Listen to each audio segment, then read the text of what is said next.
But today it's interview time with the Heartbreakers. Their lead singer, Johnny Thunder, used to be with a band called the New York Dolls. Some say they were seminal, some say even worse. But back in '74 and '75, they jacked up the punk movement before themselves disintegrating.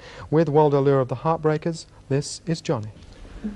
Welcome to So It Goes. How'd you like the chairs?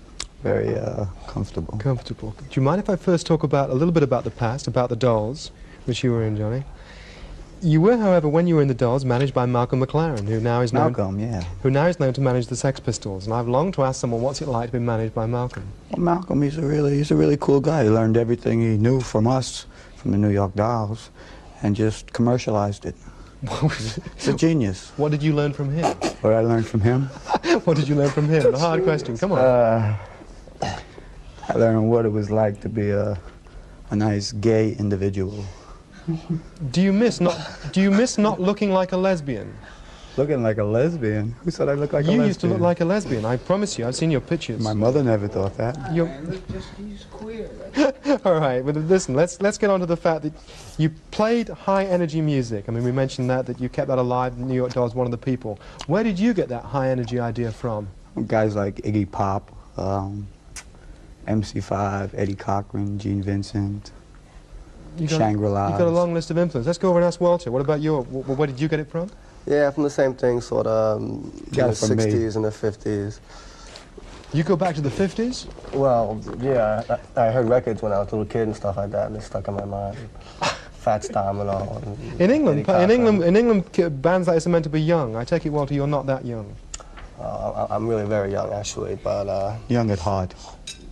See, all the bands in New York are a lot older than the bands in England anyway. All right, that's the real question I want to come to. You come from New York, you were doing things with the New York Dolls a few years ago, which now are all the rage in England, and yet America, it's still a very big minority, a small minority cult. Why is America lagging so far behind? Well, Americans, they're all too fat on the hog, you know? They got it too easy. Explain. What do you mean? Well, you know, they got it too easy. They don't got to do too much for money. Their chemicals are very easy gotten. So do you think that the kind of music is ever going to make it big in the States, this kind of music? Well, they're all poets, you know. They all think they are Bob Millen and Rita Coolidge and whoever else. Sooner or later it'll come up, but it's just, you know, it takes so long. It's a bigger place and everything. People got thicker heads. It takes a little time to get through to them. All right, very briefly, just tell me, finally, you've got a new single out, One Track Minds. What's it about? All right. Drugs and sex. We have a song over here, Sex and Drugs and Rock and Roll. You don't bother with the rock. We don't talk about rock and roll. It's very natural to us. Yeah, you guys. By drugs, I'm not going to ask you what, but I mean, I know your drummer drinks, which I find shocking. Yeah, I find that shocking myself. All right, listen, Walter and Johnny, thank you very much. Chow mein. I'm from the Heartbreakers, who specialise in terminal indifference, to a band who specialise in clenched fist commitment, the Tom Robinson Band.